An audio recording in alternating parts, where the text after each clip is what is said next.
Hi everyone, welcome back to my lab and today's video, which is going to be a review and 8-hour wear test of the brand new McGrath Labs Skin Fetish Sublime Perfection Foundation. Today is Friday when I'm filming this and it's actually launch day. I went into my local Sephora to pick up my foundation. I also placed an order on McGrath Labs online, which I'll explain during the try on portion of the video. So for today's video, I'm going to show you how I apply my foundation with a brush, and I'll do 3 separate check-ins throughout the day so that you can see how the foundation looks as time wears on. Before we get into the video, just a little bit about my skin type. I am normal to dry skin type. I have more mature skin. My skin concerns are hyperpigmentation, fine lines, and wrinkles. I do have some very deep set marionette lines as well in between my brows. My preferred finish for foundation is a light to medium coverage, usually with a dewy finish foundation or a satin finish foundation. I actually recently uploaded my favorite foundations for dry skin, which I will link up in the cards because maybe it'll give you a better idea of my foundation preferences. Lastly, before we get into the video, if you're new here, I'm Yori. Thank you for joining me for my review. If you do enjoy it, I hope you'll consider subscribing to my channel and joining me for a future video.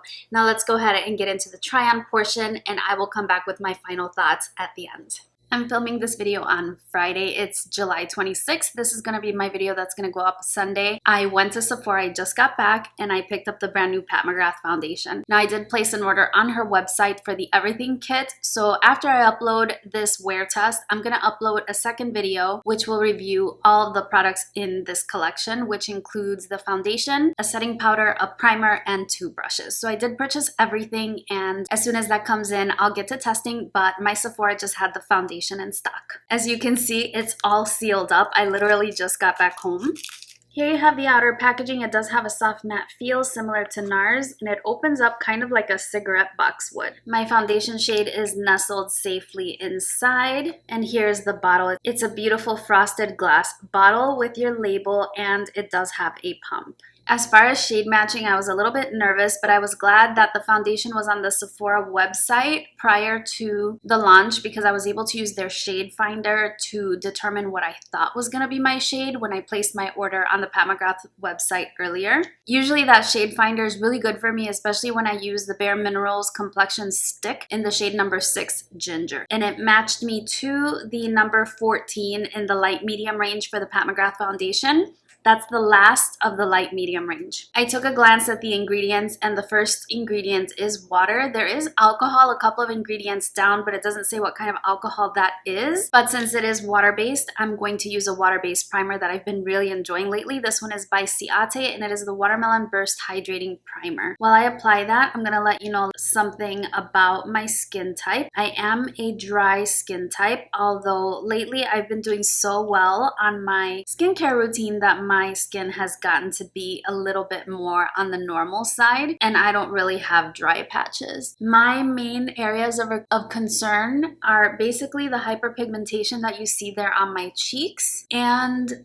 fine lines and wrinkles, which is natural with age. In general, I have what I consider to be pretty good skin, I think, and I'm very grateful for that. But as a result, I prefer light to medium coverage. So even in the midst of this foundation frenzy where every brand is releasing a foundation, the only one that appealed to me was this one because it's light to medium coverage. And I found that interesting because McGrath is a makeup artist brand, and usually they go for something a little bit more full coverage since they can then cut the foundation with moisturizer or something like that to get lighter coverage, but I'm not complaining. This is my preferred level of coverage. So the primer is on. I don't have anything on my face other than the skincare I put on hours ago, and I did do a little bit of work on my brows. I've been really liking this primer because it's hydrating, but it does create a tacky surface, and ordinarily I would complain about that. I don't like feeling sticky, but when I apply foundation over it, it really grips and I don't have to use a lot at all, so I really appreciate that. I'm gonna apply the foundation with a little tiny brush. This is really a contouring brush, but it's a synthetic brush, and this is the Luxie 512. The reason why I'm starting with a brush is because her system comes with a brush like this, although it's a little bit bigger, but I do have my Thrive Cosmetics sponge at the ready just in case that might yield a better application. Package says shake well, so let's go ahead and do that.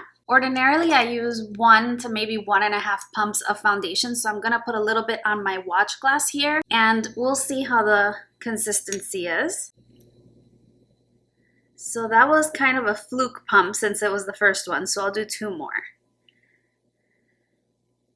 Okay, so that's 2 pumps and a little bit of the first pump, and you can see that it's very watery in consistency, which makes me happy. So the way I normally apply is I will just dip my brush into the foundation and then just grab a little bit, and I will dot it around the centermost part of my face.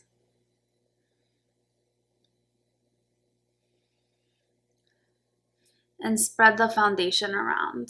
Looks like it's gonna be a good match. I did get to check it out in stores, so I thought it was gonna be a good match. And then I just gently buff.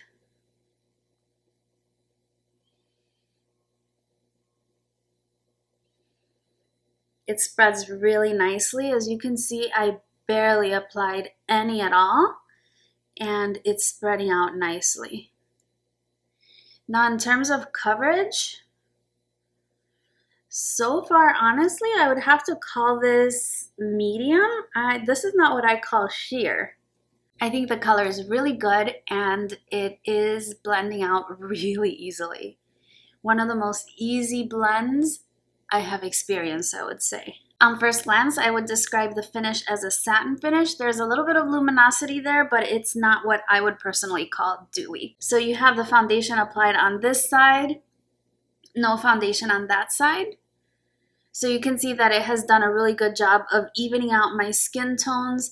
My beauty marks are still visible, but my skin tone is just really evened out and it looks smooth. I don't have too many pores, maybe a little bit in this area. I think that if you use a pore minimizing primer, you probably still would want to do so with this foundation, but we'll see how her primer works out in that regard.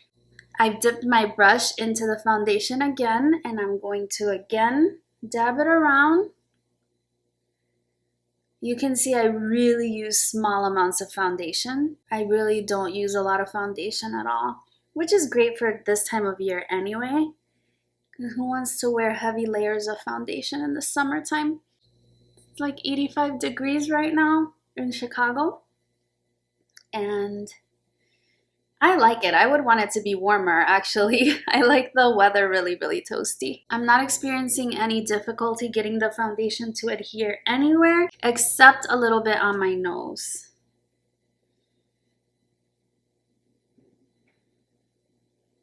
I'm using just the lightest tapping motions and slight blending motions to move the foundation around. I have a little bit of a hormonal breakout right here. It's probably hard to see because, oh no, you can see it right there.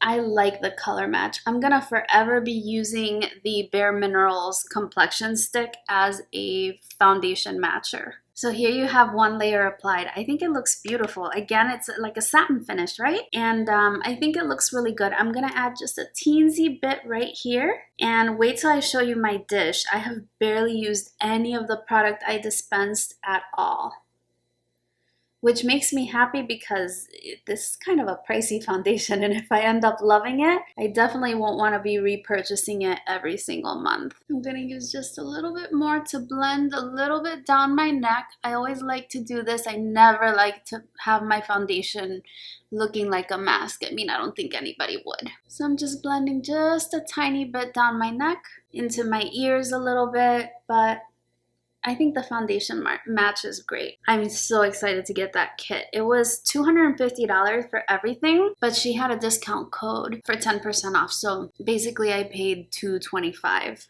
for everything. And the foundation alone is $68, so I think that's pretty good. So we're gonna call this my first application, and as you can see, I have a lot of product left on my dish. So I would say probably 1.5 pumps would be enough for me for a future application. I'm gonna wear the foundation all day today and tomorrow, and I'll include my notes in the video because I plan to upload this one on Sunday. So here we have it. Take a good look.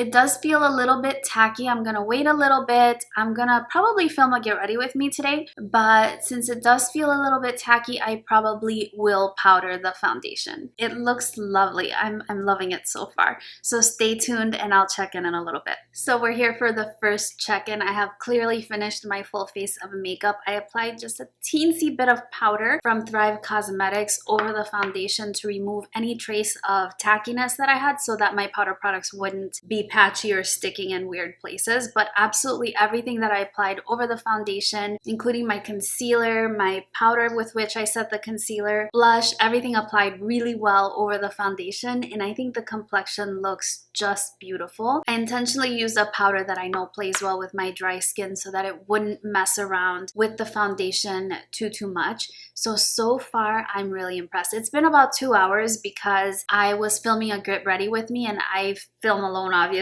and I'm running around switching batteries and grabbing all the things that I need. But in those 2 hours, I think the foundation is looking really nice. It's settling really nicely on the skin. It looks like skin. So far so good. I'm gonna run a few errands. Maybe I'll do a check-in outside, I'm not sure, but for now we're doing good at the 2-hour mark.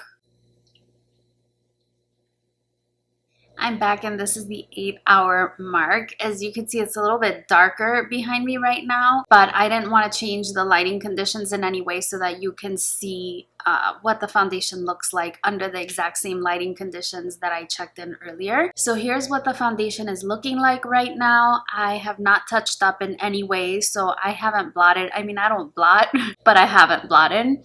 I also haven't blended out any area on my face. Like sometimes when I have foundation gathering in my lines, I will buff it out a little bit with a brush, but I haven't done any of that. So in looking at my foundation right now, I think that I have a little bit more luminosity than I had before, as I've been wearing it around all day pretty much as I've run errands and such. It's like 85 degrees in Chicago right now, and the foundation is holding up really well. I have a little tiny bit of settling in the fine lines, but it's almost nothing, and these actually are not fine lines. These are pretty heavy set lines there. My other lines that I have are on my forehead, my 11s. Really, I have like 111 right there, but it has settled a teeny tiny bit again, but I have to really be looking for it in order to see it, and I'm like really close on my mirror. So the foundation has really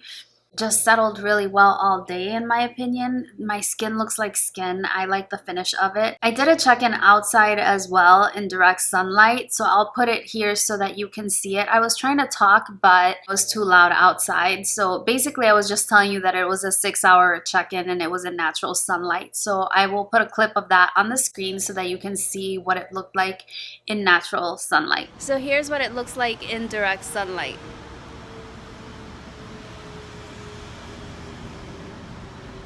Other than that, with regard to the wear time, it's held up incredibly well. I could wear it longer. I actually have to go to the gym now. It's pretty late and I want to get my workout in. I don't know if I'll wear it during my workout. I typically don't, but just to see how it looks, I'm not sure. Either way, I've got a good solid 8 hours and I have a pretty good idea how it works. I'm going to wear it again tomorrow, which will be Saturday. And if I have any additional notes, I will put them in the screen, or I'll put an editing note before my video goes up on Sunday. That's it for my wear test. I'm going to light up the room a little bit better so that I can give you my overall final thoughts. Okay, so I fixed the lighting situation, I think, and I just wanted to give you my final thoughts on the foundation. So with regard to the packaging, this is an A+++ packaging. I do like the box, how it looks kind of like a cigarette box. That's probably a bad reference, but you know, that's what it reminds me of.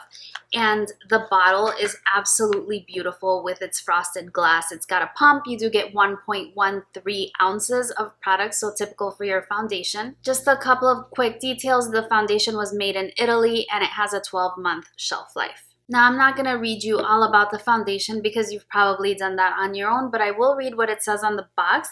It says buildable, perfecting coverage, weightless texture, sublime satin finish, runway tested, mother approved. It's supposed to be a universal formula for all skin types, oil-free, paraben-free, and fragrance-free. I think it's great that she elected to make her foundation fragrance-free because a lot of high-end brands don't do that. And I know that a lot of people have sensitivity to fragrances, as different irritants can sneak into the fragrance fragrance formula, so it's good that it's fragrance free. What drew me to the foundation was the fact that it was going to be light to medium coverage. Now, I love Pat McGrath as a brand, but I also love Charlotte Tilbury as a brand, and I'm not drawn as much to the Charlotte Tilbury foundation because that one is marketed as full coverage, and I'm not a full coverage kind of girl. I wanted to comment on the shade range, which I think personally it was amazing. Really, really well done. I love that she grouped the shades into families. So I believe that she had fair, light, medium, and deep, which I think is just fantastic because most of us know more or less where we lie around that spectrum,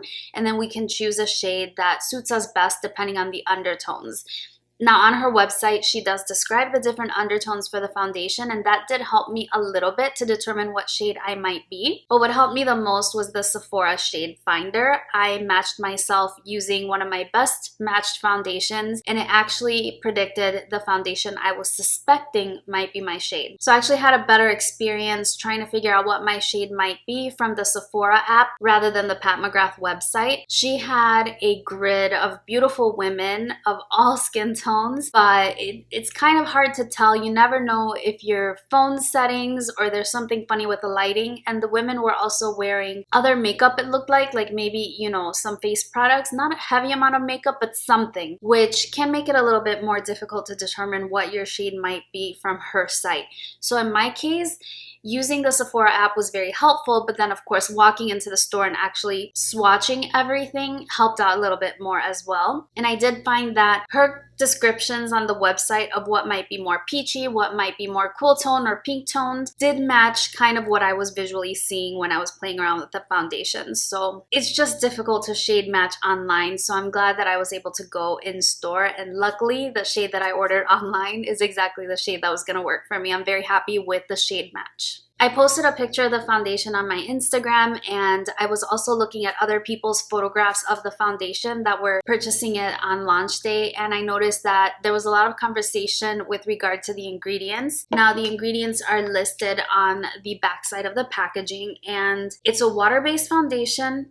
It has a lot of silicones in the foundation formula. So if you don't like a lot of silicones in your foundation, you may not like this foundation. Also, alcohol is listed pretty high on the list of the ingredients, but it doesn't specify which kind of alcohol. I was commenting on Michelle Wong's post, and she said that when it says alcohol, it most likely means denatured alcohol or one of the alcohols that are not necessarily good for your skin, because of course there's different kinds. I just wish it had a label so I knew exactly what it was. Now, water being listed as the first ingredient as well, I would strongly suggest that you use the foundation with a water-based primer so that they play well together. I opted to use the Ciate London Hydrating Primer, and I think that my result was very, very good. I will, of course, as I said, come back and use the entire system with her powder, her foundation brush, her powder brush, and her primer so that I can tell you kind of how everything works in conjunction with one another. But I did the best that I could today with just the foundation,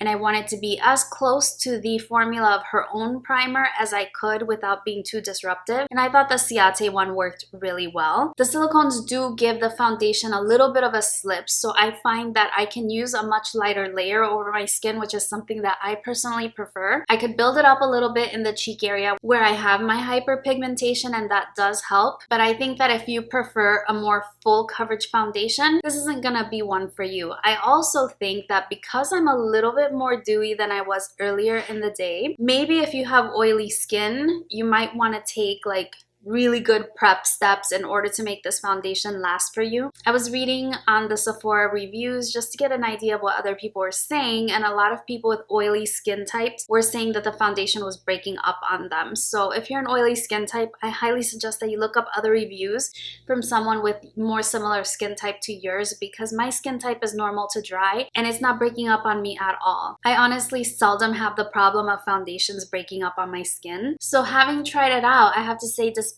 alcohol being part of the ingredients, it hasn't irritated my skin in any way. Of course, I've been wearing it just for one day. I'm gonna wear it again tomorrow and see what happens, but I'm not a sensitive skin type. I've worn other products with alcohol in it and it hasn't really affected my skin, so that's just been my experience. I would personally suggest if you're on the fence and the Sephora near you carries the foundation, go grab a sample. There's so many different shades to choose from, and if you try it out for one day, you can get an idea if it's something that you can maybe dupe out in your own collection. What else can I tell you? With regard to the application process, I liked my application method with a brush. It allows me to get just a really thin, weightless layer. It evens out my skin tone, but it doesn't feel cakey. It feels like my skin can breathe, and I really, really love that. The consistency of the foundation is quite runny, but again, it did allow me to get that thin layer. If you're not able to get a sample of the foundation, then I would suggest ordering it from Sephora as opposed to the Pat McGrath website, because from Sephora, you can return a little more easily. Even if you order the foundation online, you can return it to your local Sephora without having to worry about shipping things back and forth. Unfortunately, that does mean that you won't be able to take advantage of the discount that she was having on her website for both the bundled sets as well as just 10% off in general. So that's just sort of the trade-off for the peace of mind of making sure that you can easily return the foundation if it doesn't end up working out for you. Now, overall, from my experience with the foundation, I'm not ever going to tell you that you absolutely need something, especially something in the luxury price range. But I do like the foundation. If you're on the fence and you're anywhere similar to my skin type, then I would recommend it. And the thing that impressed me the most about the foundation is how skin-like it looks. And I really, really appreciate that in a foundation. I'm not one that likes a cake face kind of foundation. I think it looks beautiful on other people who don't have as many expression lines. I turn into a crackly mess if I wear heavier coverage foundation. And so this type of foundation is more along the lines of what I prefer. And I have a feeling I'm going to continue to enjoy it. I hope my thoughts have been helpful to you in making a decision. Let me know what you think of the foundation down below. Let me know what you thought of my foundation review. I haven't done too many foundation reviews on my channel, but I'd definitely be happy to do some more if there's something that you enjoy or you think I might do well, or just give me a little feedback in the comment section. I really appreciate it. Lastly, if you like the rest of the makeup, I did film a get ready with me after I applied the foundation, so that'll be coming up a little bit later on, probably later on this week, so stay tuned. Hit that subscribe button if you haven't already, and give this video a thumbs up if it helped you. Thank you so much for watching. I really do hope that it was helpful to you and that you're doing very, very well. That's all from me today, and I look forward to seeing you again really, really soon on my next one. Bye-bye.